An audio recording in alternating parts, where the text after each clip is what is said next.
I really just don't know what my video is going to be about tonight. I left the camera on? I do this every time. Okay, YouTube, let's try this again. Hola, YouTube. This is Theme Park Junkie 51290, and thank you guys for tuning in to today's video. And yes, I'm rocking a hat tonight because look at my hair. Like, look at it. Yeah, I need a cut. But by next video, I should have a haircut, so I should be okay. In today's video, I'm going to be talking about money.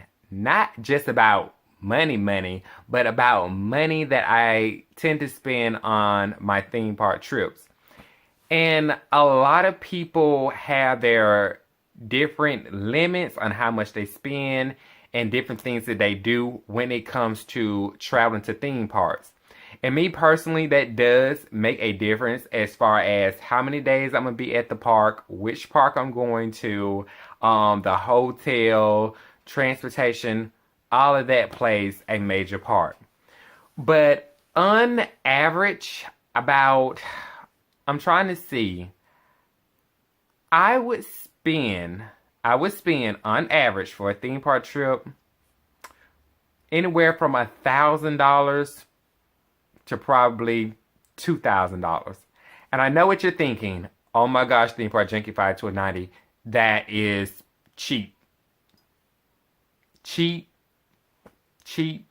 That's not cheap. Yes, a lot of people have forked out much more money.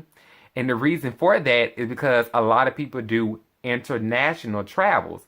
And yeah, those trips, you're going to be forking out a heap of money. Yeah, you might get some discounts from probably like some hotels or airline tickets and all that good stuff, but you're still going to pay a way lot more than what you would usually pay probably just for visiting within the States. And sometimes visiting within the States can be costly too. I've been to California. I visited parks out there. I've been to like, prime example, I went to Disneyland. And I've done Disneyland, Disney California Adventures, as well as I did Universal Studios Hollywood while I was out there too. So, forking out money, even though I stayed with family while I was there, so I didn't have to worry about no hotel. I didn't have to worry about the flight money because, once again, I had a family member to pay that for me. So, that was great too. But as far as the tickets, yeah, my park hopper ticket for Disneyland and Disney California Adventure was $105. And I know that's probably skyrocketed since then. And my ticket for Universal, I didn't have to pay for that either. That was paid by a family member too. So, yeah, I have family members who really help me, so I can't complain. But theme park trips they can be cheap, they can be high. It just depends on what you're doing and where you're going and what's your purpose. And I know I talked about in my series, my theme park life, about extra things that I do. If I'm at a park, like a Six Flags park, yes, I am purchasing a Platinum Flash Pass. Not the regular, not the gold, a Platinum. Then if there's a new roller coaster or attraction that you have to pay for that to be added on, guess what? I'm paying for it. So, I know you're probably thinking, well, that's kind of crazy. Do I always do that?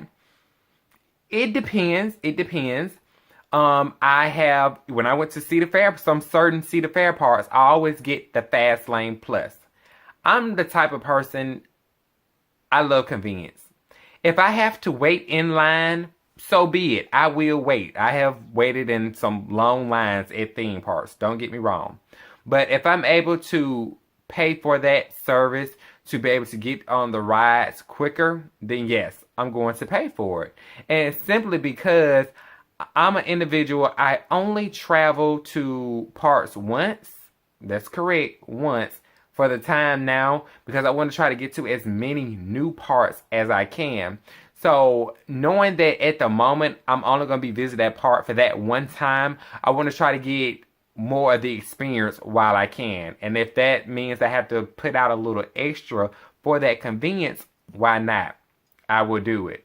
And as far as when it comes to hotels, I would love. I take that back. I have stayed at some theme park resorts, and they have been great. I'm not gonna complain. They have been great. Probably forked out about two, 300 a night. Yeah. And so it can be expensive. It just, once again, it just depend on what you're going for. And another thing too, not just as far as the theme park tickets, the hotel, transportation. And I tend to, depend on what different parts that I usually drive. We do like a rental, but sometimes like parts that I like more further out, I tend to go to I tend to fly.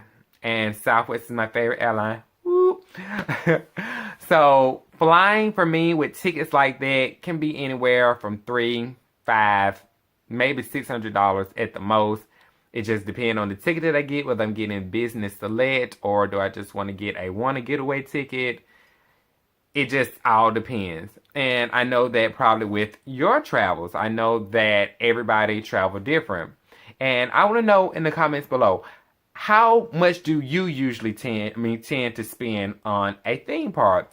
Do you go the cheap route, or do you usually go the expensive route, or do you just do both, or do you just don't care and just do whatever?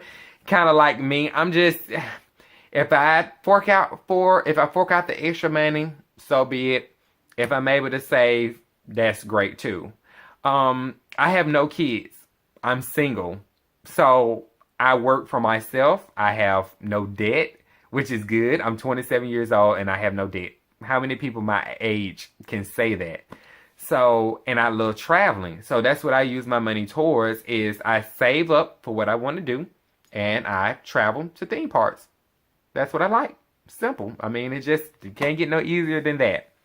So let me know in the comments below, as I said before, how much you tend to spend on your theme park trips. And as always, I'll be happy to reply. And I'm trying to think, is there anything else? Nope, not at the moment. All right, YouTube, please make sure to like, comment, and subscribe down there. Yeah, I think I'm doing it right this time, below instead of up. And I will catch you guys next time. Later.